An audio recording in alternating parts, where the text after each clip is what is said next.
Latar belakang.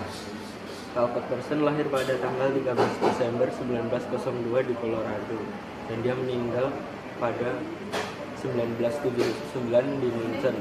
Menjelang tahun 1960-an, Persson menerbitkan buku yang berjudul The Social System yang kemudian membawanya menjadi tokoh yang dominan dalam sosiologi Amerika. Tahun 1949 ia menjadi presiden The American Sociological Association.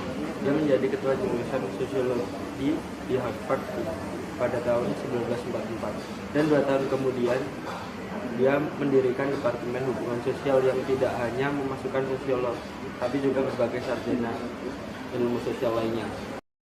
Pemikiran umum Talcott Persson.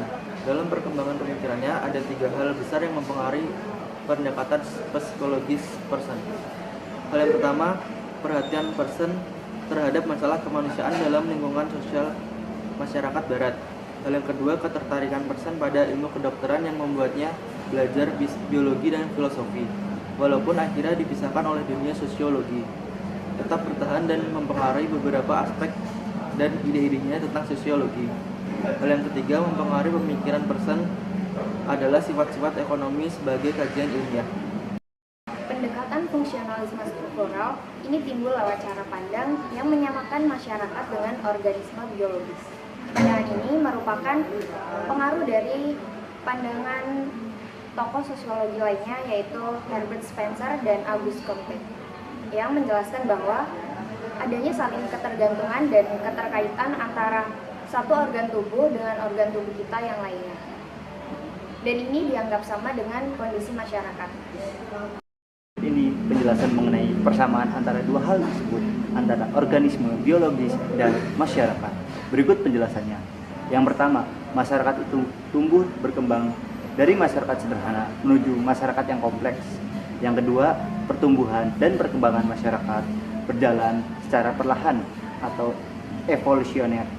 Yang ketiga, walaupun institusi sosial bertambah banyak, tetapi hubungan satu antar lainnya harus dipertahankan karena semua institusi itu berkembang dari institusi yang sama. Yang keempat, sama seperti organisme biologis, bagian-bagian dari organisme sosial itu memiliki sistem sendiri atau subsistem yang dalam beberapa hal tertentu dia bisa berdiri sendiri. Keempat poin inilah yang diasumsikan sebagai latar belakang munculnya fungsionalisme struktural yang sangat berpengaruh dalam sosiologi Amerika dan tentunya juga sangat berpengaruh dalam mempengaruhi pemikiran-pemikiran Talcott Persson lainnya. Sistem sosial dalam konsep Persson itu dimulai dari level mikro yang terjadi dalam interaksi antara ego dan alter ego. Didefinisikan sebagai bentuk sistem sosial yang paling elementer. Sistem sosial itu akan berjalan dengan baik apabila ada 4 fungsi yang kita gabungkan.